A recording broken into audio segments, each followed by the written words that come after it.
Anda akan memiliki 5 keuntungan ini kalau Anda mampu berkomunikasi dengan baik. Kalau Anda memiliki kemampuan public speaking yang handal.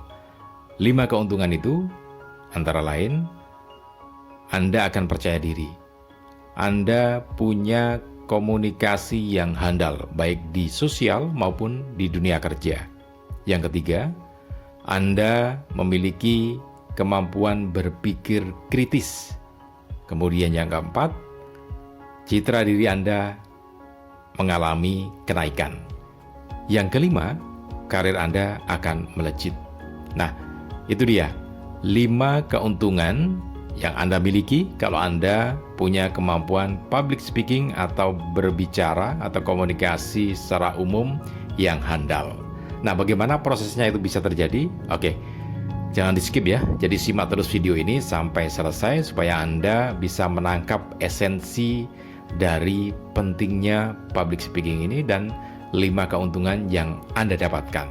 Oke, untuk Anda yang baru saja bergabung, jangan lupa tekan tombol subscribe-nya terlebih dahulu, kemudian tekan tombol loncengnya, dan jangan lupa juga tekan tombol like-nya, kemudian share video ini ke teman-teman Anda. Siapa tahu teman-teman Anda juga sedang membutuhkan informasi ini tentang public speaking.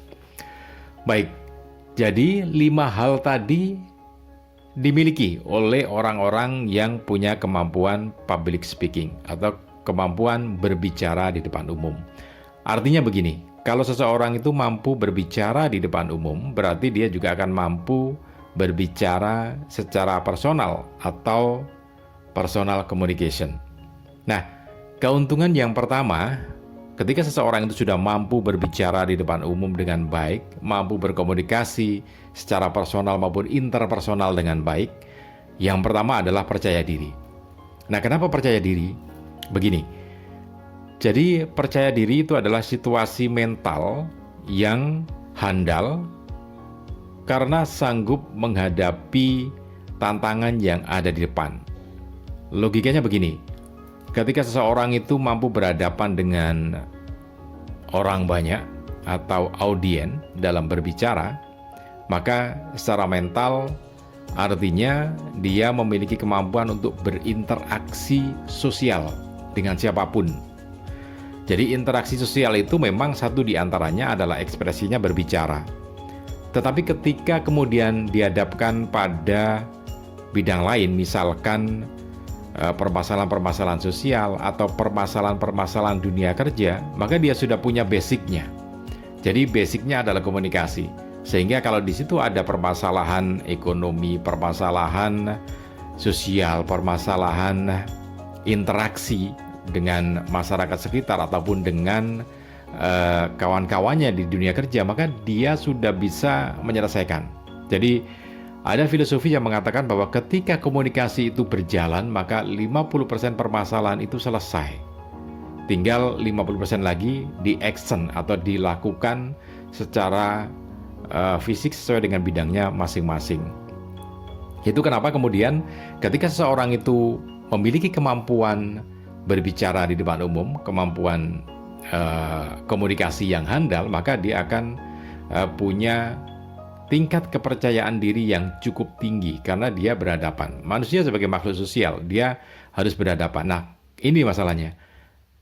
Ketika seorang tidak punya kemampuan public speaking, maka biasanya dia akan menghindari untuk berkomunikasi, padahal komunikasi adalah basic atau dasar dari untuk menyelesaikan permasalahan.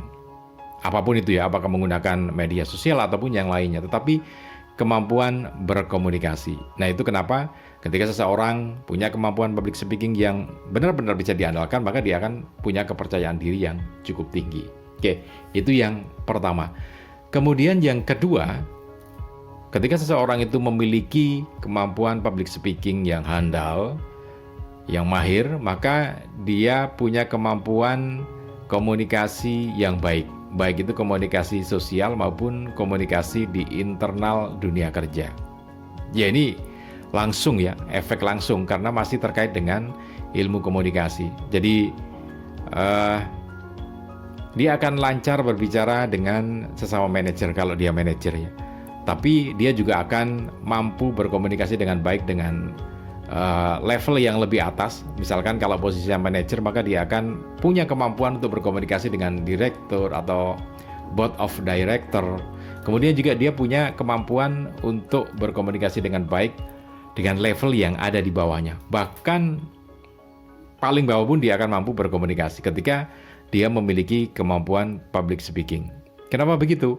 Ya begini, ketika seorang tidak punya kemampuan public speaking, maka dia akan salah berkomunikasi. Karena ada caranya tersendiri bagaimana berkomunikasi dengan yang level atas gitu ya. Apa yang dibicarakan apakah poinnya global atau detail, tentu itu ada aturan sendiri bagaimana kita membicarakan sesuatu dengan orang yang ada di level atas, di level penerbit kebijakan. Nah, itu tentu saja juga akan berbeda dengan berbicara dengan level yang di bawah kita. Kalau manajer tentu level supervisor itu berbicaranya kita harus bagaimana. Kemudian level yang paling bawah juga bagaimana. Nah, semuanya itu ada di ilmunya public speaking. Jadi itu kenapa kemudian ketika seseorang menguasai ilmu public speaking yang baik, yang handal, maka dia akan punya kemampuan komunikasi yang baik juga di setiap level ya. Yang paling bawah sampai yang paling atas. Nah, nanti di kesempatan video yang lainnya kita akan bahas itu gitu ya. Kemudian keuntungan yang ketiga ketika seseorang itu memiliki kemampuan public speaking yang handal atau mahir, yaitu dia akan mampu berpikir kritis. Kenapa seseorang itu mampu berpikir kritis? Begini, seseorang yang punya kemampuan public speaking yang handal, dia mampu berbicara. Nah, ketika dia berbicara itu yang dipakai berbicara adalah hanya sekian persen dibandingkan data yang dimilikinya. Jadi logikanya begini, ketika seorang public speaker itu berbicara 1 jam, ini yang handal ya, advance, maka dia akan memiliki data untuk berbicara lebih dari 1 jam. Jadi bisa punya data untuk berbicara 2 jam, punya data untuk berbicara 3 jam gitu ya. Sehingga dia punya begitu banyak data yang ada di dalam memorinya. Jadi kalau dalam bahasa tulisnya itu, kalau seseorang itu dituntut untuk berbicara di dalam tulisan itu 5.000 kata, maka sebenarnya seorang public speaker itu memiliki data bisa lebih dari 5.000 kata. Pasti ya. Artinya bisa 10.000, 20.000, 30.000. Nah, begitu banyaknya data yang dimiliki oleh seorang public speaker ini, maka dia akan mampu berpikir kritis. Kenapa mampu berpikir kritis? Karena database-nya banyak. Database-nya berlebih. Dia punya bank data. Sehingga ketika dihadapkan data dari audien atau dihadapkan data yang ada di depannya, maka referensi atau rekomendasi solusi itu cukup banyak di belakangnya, di memori itu. Sehingga dia bisa mengkritisi. Kritis itu kalau kita punya cara pandang yang lain daripada yang ada di hadapan kita gitu ya. Jadi kritis itu karena kita punya referensi-referensi yang begitu banyak. Ketika seseorang tidak punya referensi, dia nggak akan bisa mengkritisi kan gitu. Karena ada pembandingnya. Dan pembandingnya tepat, bukan sembarangan. Sehingga itu kenapa kemudian di posisi yang ketiga bahwa ketika seseorang itu memiliki kemampuan public speaking yang bagus, yang mahir gitu ya, posisi mahir, maka dia akan mampu